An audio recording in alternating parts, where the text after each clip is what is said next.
Dom, the Weber Cup's rolled round again and you're once again captain of Team Europe. How's the year been for you after what I can imagine was probably a Weber Cup to forget for everyone involved in Team Europe? Yeah, it's been the last 18 months since was it last March when COVID happened. I think as a European team last year, we just weren't really in the same boat as Americans. Americans were still bowling actively, competing, and all of Europe was pretty shut down. So last year was tough.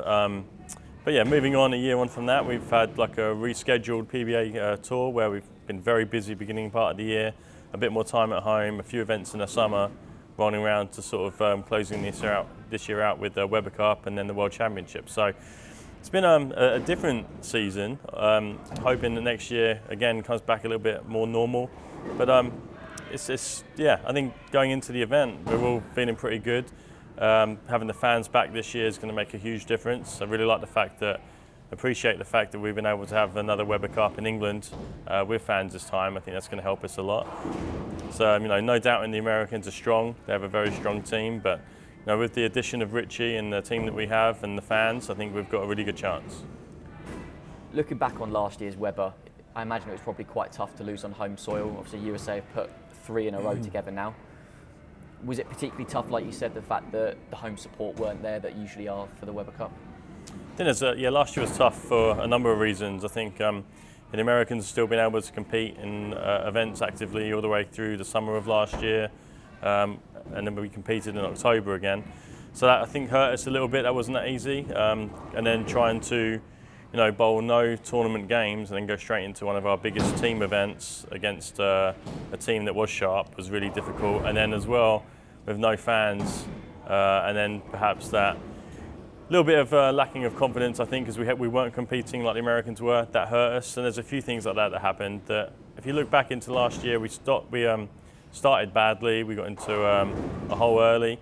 We actually fought back somewhat okay once we got going. Just, it was a very difficult year last year. Thomas Larsen was a debutant for the Weber Cup last year. He looked really impressive. I'd say probably one of the shining lights in Team Europe. He's obviously then knocked on and snapped off his first major on the PBA Tour as well. It must be great to see him do so well individually, but also have him back for Team Europe this year. Yeah, Thomas has been around for a long time. 3 PBA titles now. The Masters last year was huge for him. I'm not going to say the Weber Cup and being part of Team Europe was a platform for him to kick on, but I think that experience of being on TV, the finals, the atmosphere of that environment that it creates at the Weber Cup, certainly makes us feel more comfortable when we get on TV around the world. And it's just such a great event, the Weber Cup, that I think Richie's got a good platform here as well, as a little springboard into something different in his career as well. And again, like with Richie, he's been around such a long time, travelled the world, competed successfully, just the way that Thomas did before he made his debut in the Weber Cup last year. Talking more on Richard and obviously his debut that's come in just a few weeks, tell us a bit how you came about making that decision in the first place. It was a tough decision, our 5th pick, really. Obviously, Oscu's been around for a long time. Oscu didn't travel to play the summer events, and last year, going into the Weber Cup being, pretty rusty. All of us, I think, apart from Stu, are pretty rusty. It's hard to turn up and really hit the ground running. And Richie had a good summer. Again, Richie, like Thomas last year, has been a great bowler for a very long time. Lots of experience, world experience, PBA experience, everything that you would want to be a successful team member of Team Europe. So Richie ticks all those boxes, and the fact that he's English is going to bring a lot of support with him is going to definitely help as well. Jesper Svensson, he's also back on the team. He's always impressed on that single lane setup in the Weber Cup. Just how good is it having someone like him in your team? Yeah, Jesper's our most successful European. He's such a fantastic team bowler. He just turns it on every time he bowls, wherever he's bowling, whether it's Weber Cup or PBA. He really is. He's the best bowler in Europe by some distance, I think it's fair to say, consistently year on year. And he's going to be a big part of us being successful this year. Stu Williams as well, one of the last names on the team this year, but always one of the biggest characters in the Weber Cup. Bit of the Ian Poulter of Team Europe for bowling, I would say. Will you be looking at him to bring in, his experience, but also his flair that he always brings? Yeah, I think with Stu, Stu's such an important part of the team. Say like the Ian Poulter of Team Europe, just that heart and the passion. And I think again, like last year, it was a little bit tough for everybody in the way we went into the event and not really knowing form at that point. But I know Stu's form at the moment is fantastic, and our team dynamic has changed probably in the last 4 or 5 years from where Martin, Larsen, Oscar has moved on now to a couple of they're not young but younger guys, and Thomas and Richie. So our dynamic's changing, and with Stu's always going to be that part. He's going to have that a big heart role, that G us up role, and take it to Americans, and he'll be front of the queue to do that. And looking at yourself, how are you feeling a few weeks out from the Cup? Obviously your team's assembled now, you've probably been talking a lot about the Cup. Last year's memory's probably still quite fresh as we come around to it. Are you in a good place mentally and playing as well? Yeah, I think so. I think I definitely struggled with form last year, all the way through sort of that break of COVID, going into Webber Cup last year, a year ago. Probably for the next sort of 6 months, I really struggled, but definitely building into good things now. My schedule is looking quite good. I have the Webber Cup, we go and bowl the World Championships in Dubai, followed by the start of the PBA season in January, and now's the time for me to sort of kick on with that into my own personal career, bowling career going into next year. And feeling really good, really looking forward to the event. Feel a lot more comfortable this year than we did last year for obvious reasons, and with the team and the crowd behind us as well is going to be fantastic. Did the fact that Thomas Larsen as a rookie last year had such a good impact, did that influence you in picking Richard as opposed to going with someone who had experience playing in the Cup? I think Thomas has definitely helped us change our mindset with that. I think a few years ago we found it quite hard. We were quite successful as well, so we found it hard to introduce sort of debutants, and it's such a unique event. But you have to give respect to Thomas and to Richie and to everybody else who bowls and wants to be a part of Team Europe.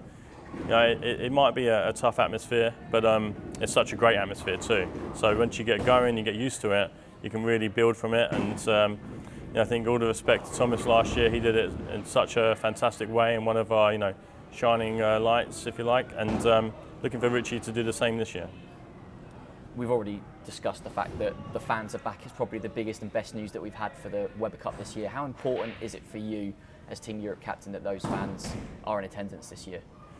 Yeah, it's really important to have the fans back, a bit of normality again, having the crowd behind us, winding up the Americans and whatever else we want to do, and just looking forward to hearing the cheers and the emotion that it brings out in us as well. I mean, we all bowl for each other, we bowl for ourselves, we're used to doing that, but having 1,000 other people right next to you, cheering you on, bringing out your emotions even more than you really even knew that could happen, giving it to your opponents, and they're going to join in with that, makes a real big difference. And I think that took us a little bit of time to get used to that last year, but this year hit the ground running, get the crowd behind us straight away. I mean, they're already going to be behind us, but make sure the Americans know that too. And obviously from a European viewpoint last year, the opening session particularly was one to forget. USA ran out 6-1 winners in that session, kind of set the tone for the rest of the Webber Cup.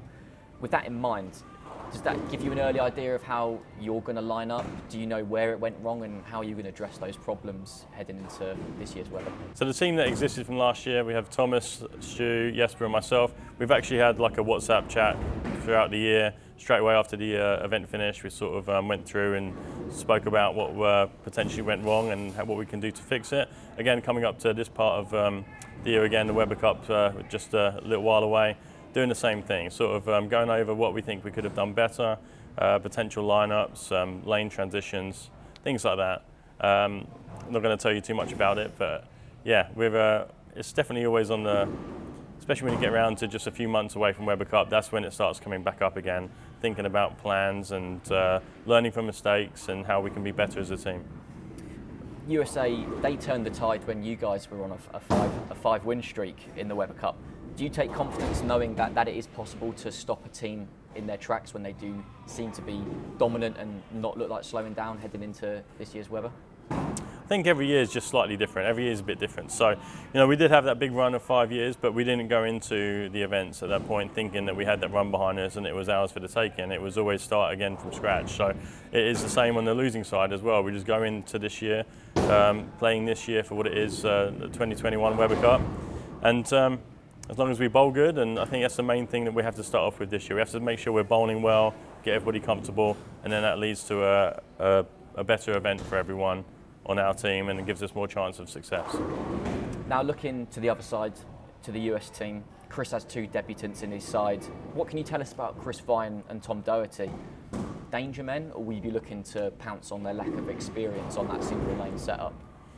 In American teams, it's always really strong, but this year is probably maybe one of their strongest teams ever. So a lot of credit to Chris Barnes, obviously Chris Vi, just won the US Open. Tom Doherty is probably the second oldest out of all 10 of us bowling, but he just won the World Championship, so bowling the best he ever has as well.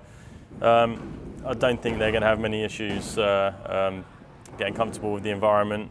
Perhaps, I think the crowd could easily get under Tom's skin if he lets it happen. That could be kind of fun to watch and fun to be a part of. But no, they're 2 really good guys, and looking forward to beating them at the Weber Cup this year.